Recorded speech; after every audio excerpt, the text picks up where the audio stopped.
Hello, this is Lisa Rusczyk. And Donna Murphy. With the podcast, we are all psychic. And if you're watching on Spotify or YouTube, we have the expert authority coach. And she would like to answer a question that Donna is going to ask her. Yes. I am going to ask you what we ask every single one of our guests every single time they're on the show. And that is, do you think we're all psychic?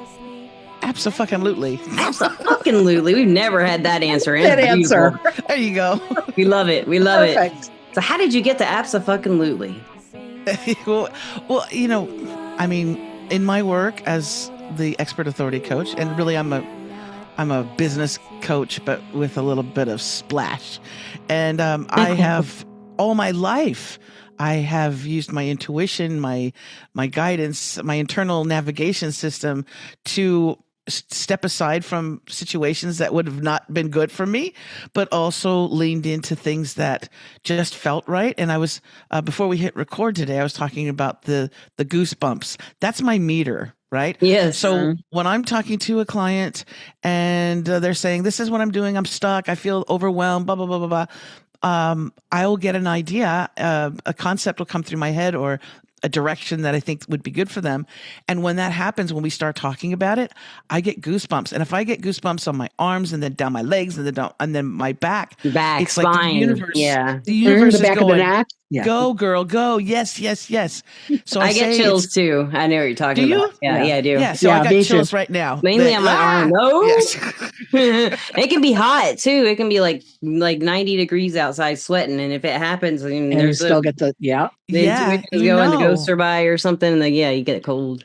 And chills. I think we all are, look at like babies, they're the closest to source, right? They're just so fresh from source. And then what happens is that we as society, we start to shape them. It's like, well, we need to know how to treat them. Are they wrapped in a blue blanket? Or are they wrapped in a pink blanket? Okay, so we're going to talk to them a certain way based on blue blanket or pink blanket. We're also going to expect certain things from them. And then you have cultural, depending on where you're born, depending on where you decide to come here through source, you've got institutions, you've got religion, you've got all this dogma, you've got education. So, it's just knocking down all of those intuitional, all those psychic abilities are being corralled, right? And then we as human beings, I believe there's a memory that we have that we all want to stay protected. So we all want to stay in the cave. And if we stay in the cave, we can't stick out. We can't make, we got to blend in. We got to blend in with everybody because if not, we'll get kicked out and eaten by a dinosaur. Right? And we don't realize, though, the idea of staying within, staying within the group. Yeah. And we don't realize that there might be other caves out there with other people. Yeah. Nicer people. Who won't kick us out of their maybe cave. we just make our own cave. Right. But at the time, we're such in survival mode and self-preservation mode that we tap down those things like, don't say that. Don't say that I can see what's going to happen or I can heal people, those type of gifts. So, and I've always been fascinated by our culture as we in America anyway. I don't know how it is in Australia really, or you've lived in America though, right? Oh yeah. All my whole life. Yeah. Okay. So she's in Australia, listeners. But I've noticed like, so in our culture, like a lot of people are told not to have emotional responses. And I think that's related to intuition too, because if we all adapt to our culture and do not respond emotionally in ways that are not acceptable, like if we don't like something and we cry, it's bad, right? It's bad. Somebody should be saying, are you okay? But no, if you're in society and you burst out crying for some reason, people are going to think you're weird and not want to be around you most likely. Now, there might be somebody who's empathetic and come take care of you, maybe. Come say, well, you okay? But that doesn't usually happen, right? And it's because emotional responses are shut down just as much as our intuition. And I kind of think they're related somehow. Well, also, don't forget that that's also something that is... Oh, okay. In our culture, I believe there is a war on the feminine. I feel that. And the war on the feminine has been going on for forever. Okay. And it's because women young girls, women hold so much power. And we are so connected to our psychic abilities. Okay. I was talking earlier too. I've just have a flurry of psychics, mediums, amazing clairvoyants. They're coming to me as clients now. Right. But they're all women. Okay. So we have that. And there has been a war, even, my friends who are gay men, if they're effeminate at all, they are attacked and they have the feminine energy going. Yeah, exactly. Because that's the worst thing a man could be. I have a client who's transgendered. Weird? It was, yeah. And look at the war on transgender. They're focusing so much on the men who are wanting to live their lives as women. Not so much the women. Yeah. No, you're right. No. You're right. Yeah. So we have that. And then on top of it, women in general, I believe we have lifetimes of being persecuted. I know I was burned at the stake. I know y'all was burned at the stake. Probably you feel it, don't you? Or drowned, or you can feel it in your energy. The fear of talking about it just is enough. Exactly. You don't even know why you're afraid to talk about it when you're young. Sometimes. A lot of people say that. The women. Exactly. But if in your previous lifetime you were burned at the stake because you were accused of being a witch, or many lifetimes of all kinds of persecutions, exactly. Then this lifetime you might be a little bit, under the maybe I'm just not going to. Just not going to talk about that. And I think, I mean, so in this lifetime, there's family of origin, which, there's a pretty broad spectrum of people who will either understand or accept what gifts might be emerging, even in their young, their young children, the children they're raising. Some absolutely not. There's both ends and there's both extremes, but then there's some middle too. Yeah. But if you add into that, I think for women in particular, a kind of unbalanced or unrealized actual masculine energy, actual divine masculinity as an energy as opposed to a construct. Yes. Same thing with divine femininity as an energy, not a construct. Then you can I think, you can find balance, and you can find a good complementary way of dealing with those energies. And everybody has both. Yes. We all have both. I identify myself as gender fluid, non-binary. So you call me Chris, you call me Christine. I know I've been reincarnated so many times. I know that I've been a man, I've been a woman, I've been poor, I've been rich, I've been all different types of people. Do you remember your past lives, or have you had regressions or anything? I'm just curious for you. You know what's funny is that I have this thing. My wife cracks up over it. What I'll do, this many years ago, I started just doing this. Like, I wonder what I would look like with a mustache or a little beard. And so I take eyebrow pencil and I would shape a little mustache and a little thing. And I was like, damn, I look good. I was like, so every Halloween I would always find I would find some costume character to dress up as, and it would be, a cowboy or it would be whatever. It wouldn't be your inner masculine. Yeah, exactly. And I loved it. And especially for Halloween, because you can walk around like that, right? Yeah, right, exactly. Nobody on Halloween, nobody asks questions. It's nobody like, whatever. Exactly. They don't want to be asked. That's why. I know. So that is really cool. I would love to hear about, were you raised around metaphysical thinking or open-mindedness or anything like that? Or did you kind of come to this yourself? My dad was your typical American dad, a big guy, American. My mother was from Morocco, from Casablanca.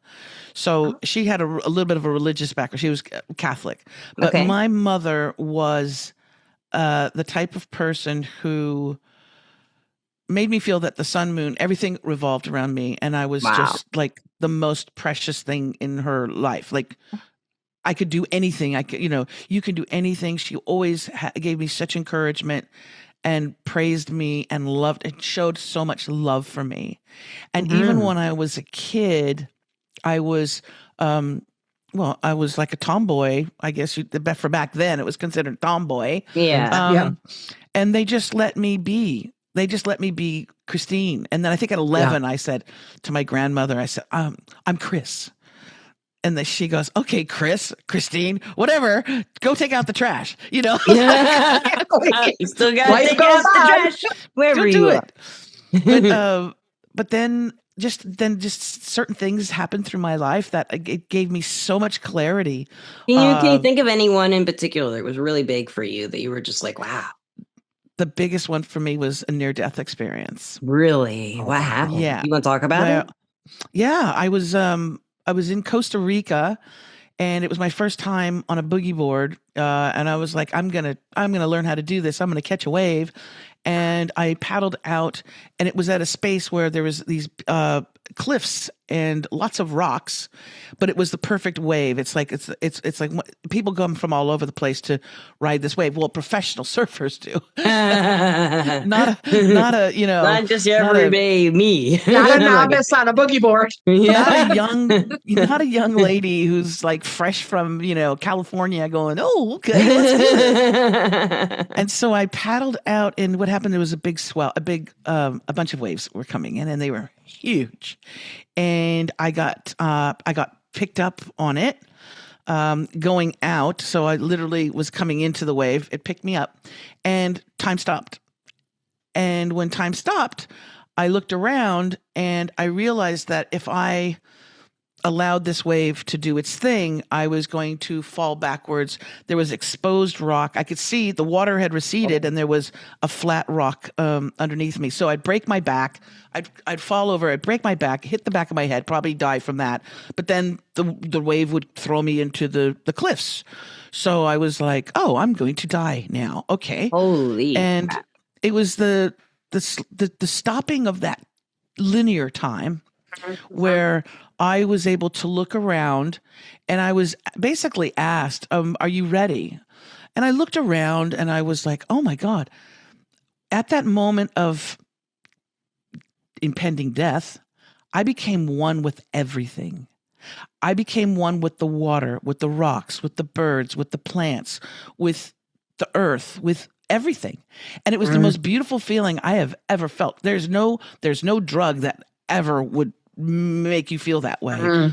Maybe mushrooms, I don't know. But there's really good mushrooms. Yeah. But it was just this incredible feeling. And so I was like, yes, if this is what it's like, I'm ready. And I was very young. Yeah. And then it was like, okay, if that's your decision, here is a real quick slideshow.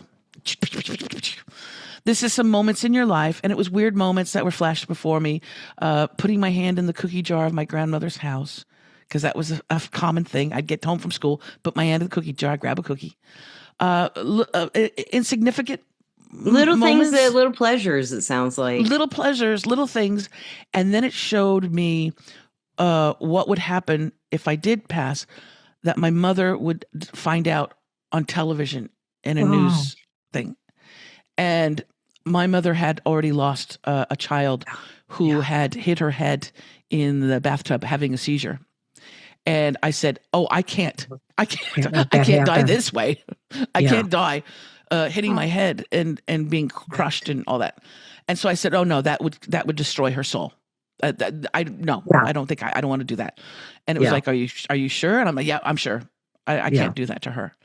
And at that moment, it was as if, you have a cat, and I hate when people, I don't like it when people do this, but you know how they grab cats by the back of the neck? Yes. And they scruff them. Yeah. Right. That's what happened. God, an angel, you? I don't know. God scruffed you?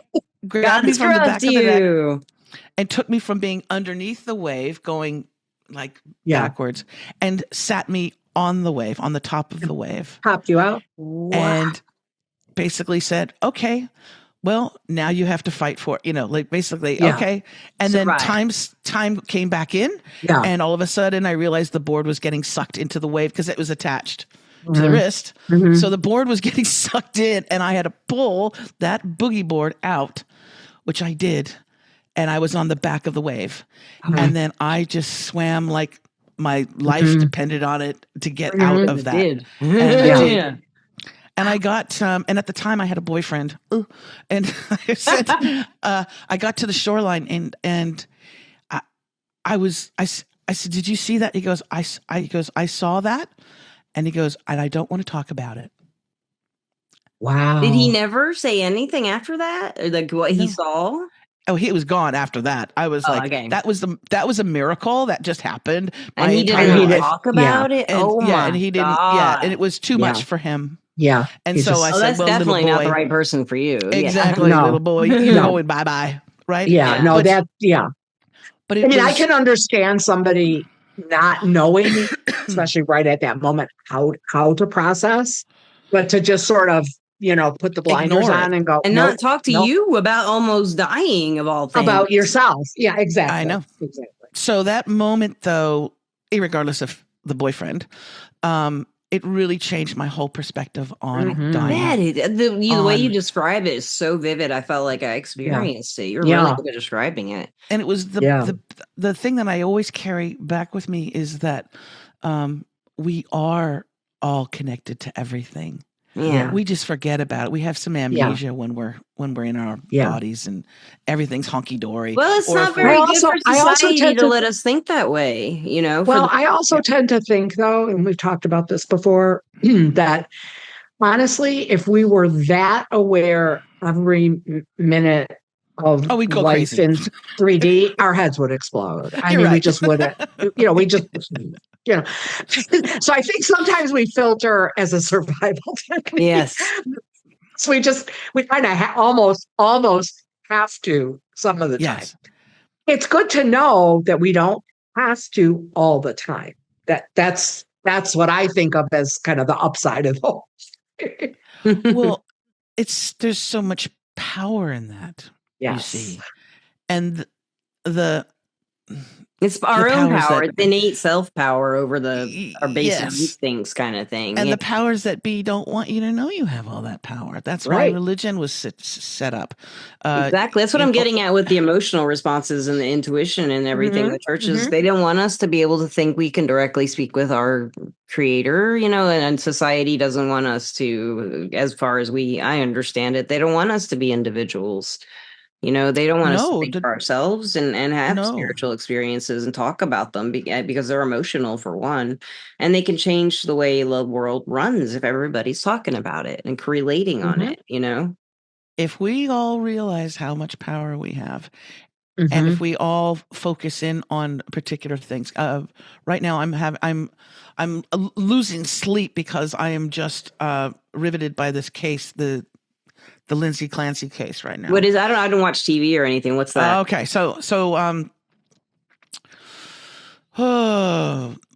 woman, supposedly this woman who had postpartum depression had killed all of her children and then tried to kill herself. Oh my God! Now this is all coming from the husband. Nobody died. Yeah. Oh, the 3 children. Oh, the children all did. They were strangled. She did. Yeah, she did not. But she did not die. She did not die, but she had. My understanding is that she's paralyzed. She's in a wheelchair. She's paralyzed. Her throat was cut. Her wrists were cut. She broke her back. Her thyroid was crushed. All of these things. The cutting and then throwing herself, I think, out of a window. Yes. Or from a height. The idea was to commit suicide. One person can't do all that to themselves. You tell 5 planets in Scorpio that this is a cut and dry case. Yeah. And they don't ask the husband a thing. And he's saying, oh, she did it. She told me she. And I'm like, what? Is she dead and telling you this, or are you a medium now? Yeah. No, what? There's so many holes in the case. There's so many questions, and there's so many layers to this. And what happens now is the entire world of TikTok, especially women, are all coming out, and everybody's psychic abilities are being ramped up because it's justice. And we know that justice, it does not sleep. And more, the things that need to come out are coming out. The people who lie, who hide, who have done heinous things in high political offices, it's coming out. And that's what's happening right now. There's a huge wave, a revolution of especially women leading the charge. And they're looking at, and they're like, wait a second, the way that the cut was made on her throat, you'd have to be left-handed. You don't cut yourself like that. Yeah. She's right-handed. Who's left-handed? Her fucking husband. Her husband is left-handed. That would be a thing of it. So where's the case at right now? Did they go to court or anything? Or they're in trial right now. They're in trials ongoing. Yeah, the trial's ongoing. No, it's all focused on her. They all say it's all on her. She's alive, so she's on trial. Yeah. Yes. And she can't even do anything like talk or move. Oh my God. She hasn't spoke. She was in court today. So she can't say what happened. Can she talk? No, because she doesn't remember. She was so drugged. Gosh, that's crazy. And I think he was drugging her all along. But they had the postpartum depression thing. Oh, well, she did it because right. And that's very rare to happen. I think they actually took it a step further, which is even more rare. Postpartum depression is actually not all that unusual. But that kind is. Varying degrees. There's also postpartum psychosis. And that's what they're saying is the psychosis. To reach out for help. She knew she knew she was not okay. She was reaching out for help. She did reach out for help. Medical system was not the best. But that's a perfect setup for a man who is having an affair, who wants to not be married to this person anymore, not dealing with the kids, you know. There was they did this real quick interview with him. He was doing a marathon, and after the murders and everything, and they said, "Oh, I'm doing this, for the kids." And somebody was interviewing them, and he said, "Oh, he goes, they were great people, and they had lots of friends." We're talking about an 8-month-old, 3-year-old, and a 5-year-old. They're great people. I don't even talk about that like in that manner about my baby dog. Yeah. Do you know what I'm saying? Yeah, it's just odd. It's such an odd response. It's such a non-response. What's interesting is Chris, your response, like you seem like, maybe it's the Scorpio, but you just seem like someone who it's almost Libra-ish energy. Like you really want to balance the scales out across the globe. Like your energy just screams that to me. Like you want to balance everything out. If I see something that's not right. Yeah. But I was going to ask you, like, we need to make it right. Yeah, it's kind of going a little deeper into like an existential kind of thing, but like morality, right and wrong. I mean, there is to me, like, I guess you could say like God laws and man laws, I don't know what God laws are, but there are morals that we all agree are like, don't kill anybody, not necessarily the 10 commandments or anything, but you don't kill anyone. You don't, torture anybody. You don't steal from people. Stuff, basic common decency, right? Yes. Morals. So like take it a little deeper into looking at, for you like in your energy, it looks like for me, it's almost like you have a mission to really equal out the energy in higher up places is what it feels like, Mm-hmm. Like you have a very high interest in not just watching these cases, but I feel like your intuition is outraged by some people getting away with things. And it's almost like, I don't know why I'm saying this, but it just feels like you're here to like balance scales for people and hell yeah. Yeah, that's what it feels like to me, And so what do you do though? Tell us what you do that apparently really well, but what else do you do? Well, that's my passion. It's a good passion. But I like man. Good my what I do for a living is help overwhelmed women in business, solopreneurs, mompreneurs, authors, coaches. I love that. All different kinds of consultants. And now apparently I have all my psychics and mediums, and healers. I help them with their business. I help them get seen, get trusted, and get paid for what they already know. So basically, I'll work with them. I'll take a look at their website. I'll look at their messaging. I'll look at their offers. We will, if we can, write a best-selling book, get that book out there because that increases your expert authority. Yes. And then I just work on all the different ways and opportunities that we can expand their business and reach the clients that they want to have. You know, I'm lucky. I'm blessed. I have the most beautiful clients from all over the world. And if I could make a wish list to, like, you know, Santa Claus and say, I would like this kind of a person, that's who's coming to me, right? And so I want that from my clients as well. Yes. And so I do have male clients. It's not just women. I have some amazing men, therapists, psychologists, very clever, heart-centered men.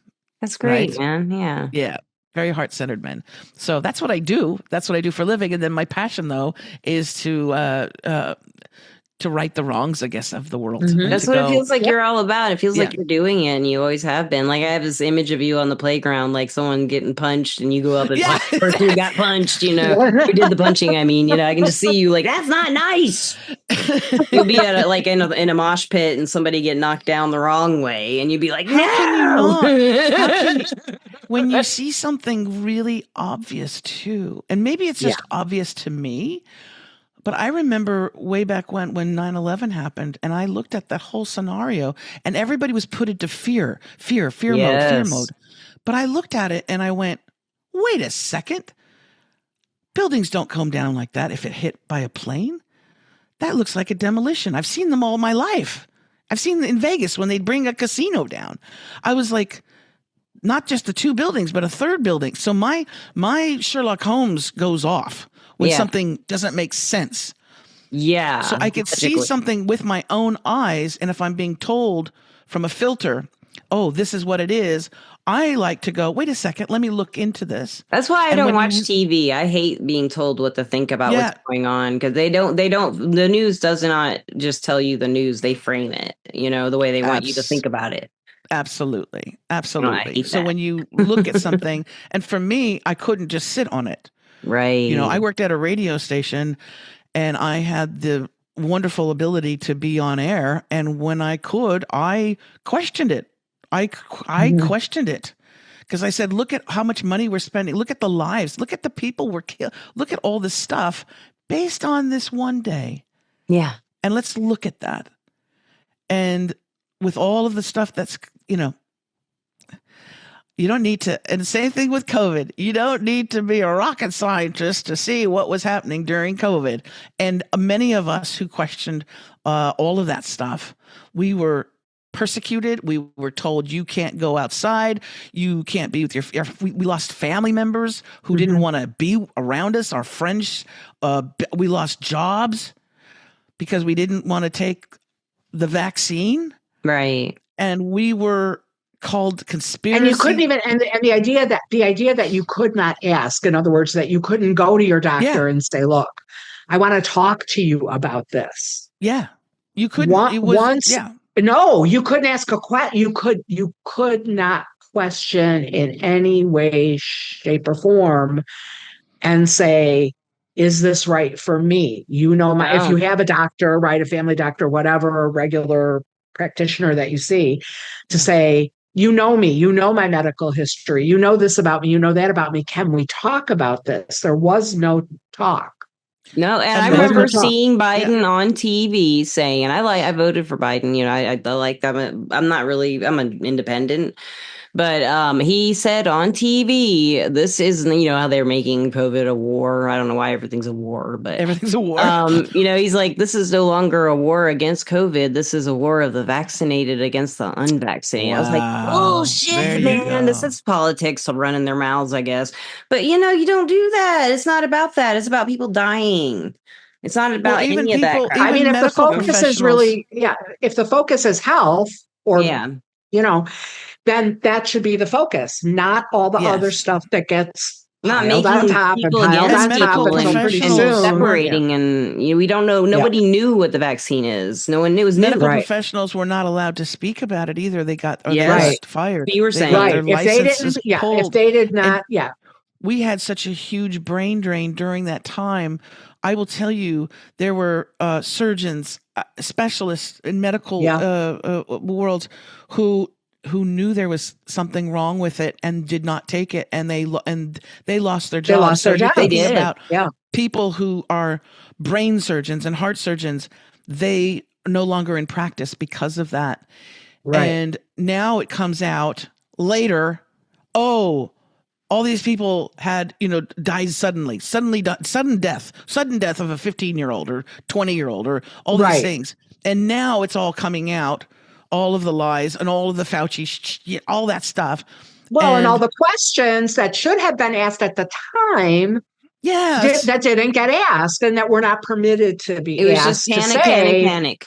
How do we, how do we approach this? What's the best approach? And again, if you're going to talk about science in particular, scientific method, the idea is you question and you test the hypothesis and you test the premise, and then you ask more questions. I mean, that's the process. And if you short circuit that process, at that point, it's not science anymore.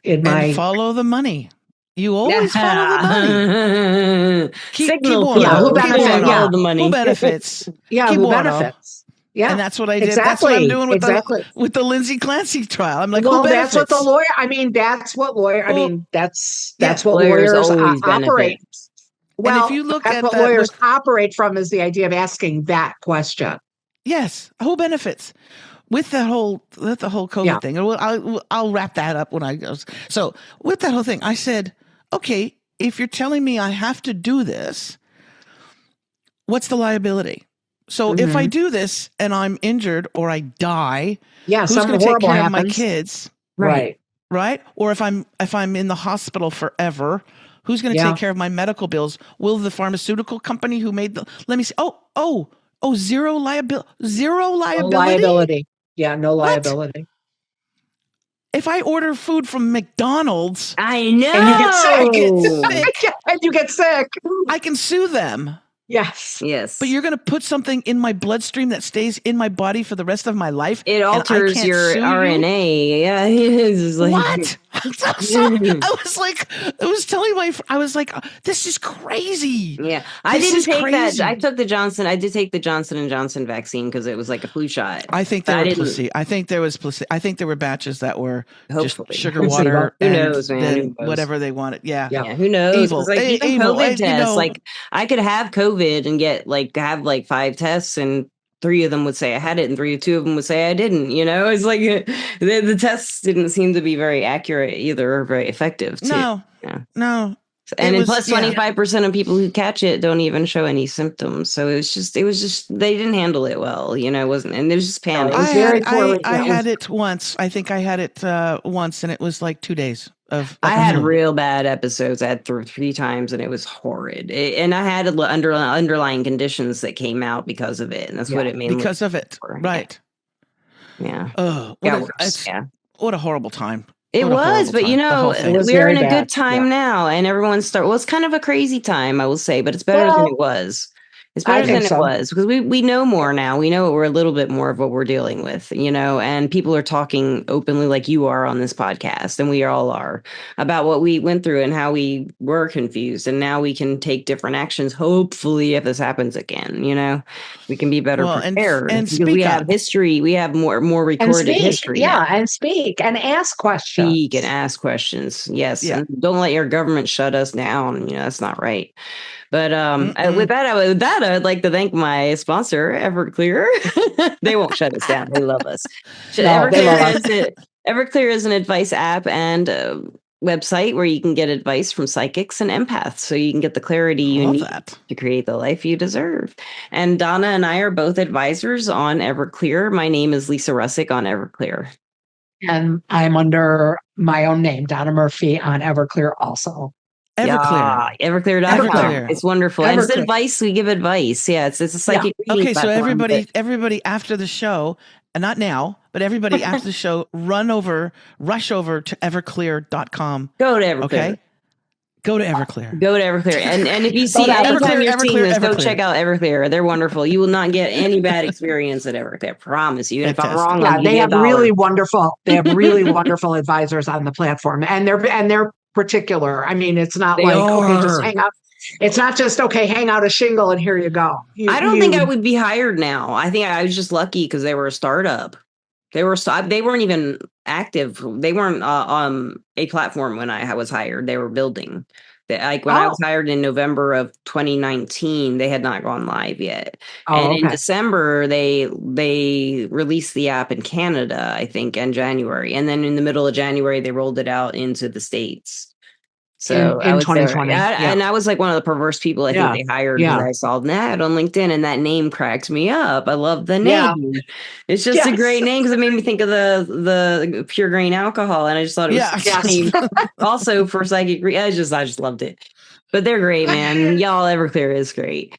And but lastly, I'd love to ask for some advice for the listeners. We covered a lot of topics, but I really want to ask, like, if there's some listeners out there maybe who have that feeling like they're here to right wrongs and make the world a better place that way, but they don't know how can I do anything? Well, one person, what can I do? What advice would you give them? Oh, there's always so much you can do. You know, we have technology now that allows us to reach thousands, if not millions of people. And what I do with my clients, I'll find what platform works best for them. Some people are very expressive, some are very shy and, less talkative. So it just depends on the format that we get the word out. So some people, they need to have video. They need to use video to get their point across. I particularly love TikTok, and I think the algorithm is such that when you consistently put out your message, then the right people will find it, because the algorithm, they want people to stay on TikTok, right? That's their goal. So they're going to send you who you are. They're going to send it to your tribe, the people that will resonate with what you say. You'll get your few trolls in there. You'll get your people every now and then who are like, that's going to happen anywhere. Yeah, anywhere. Absolutely. But for the majority, that's really important. Now, I have clients that there's no way that they would feel comfortable being on TikTok or doing lives and things like that. And that's fine. We go a different route with them. But it's all very individualistic. So just depending on the person, if they're a psychic, if they're a coach, if they're a medium. I have a new client who's a pet psychic. And I'm like, you need to have a podcast. And she's like, what? Well, I don't really. I said, are you kidding? Hearing stories about our household pets, our cats so and true. Our doggies. I mean, we've had pet communicators on the podcast, and those are some of the most downloaded podcasts. Yeah, exactly. People are really, really interested. You need to have your own podcast, and you talk about these amazing, beautiful pets who have communicated with you, and the stories, because story is what.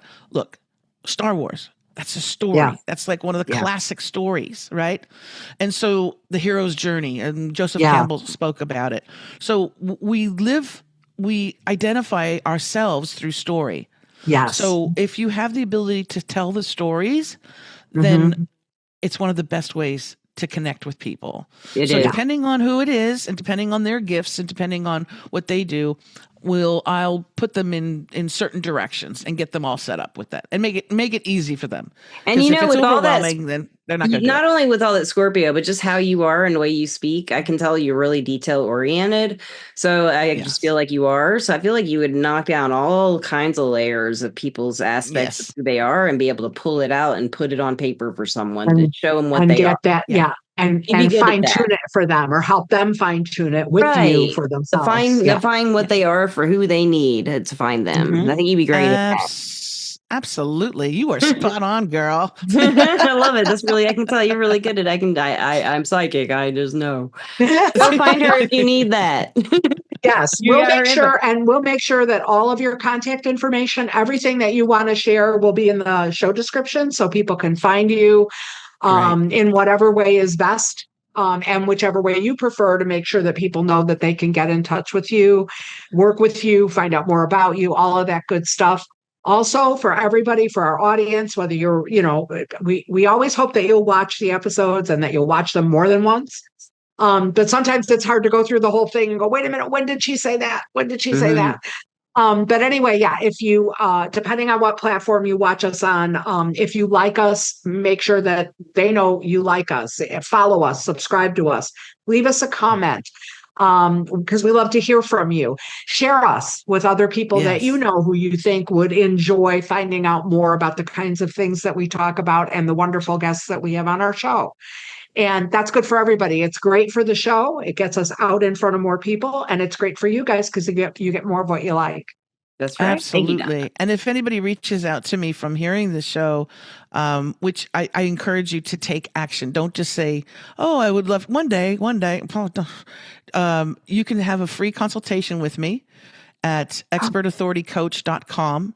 It's 30 minutes. I will tell you what I see, what I feel for your business. You just sit there and just say, this is what I do. Help me. And it's absolutely free. And so expertauthoritycoach.com, you can book that in.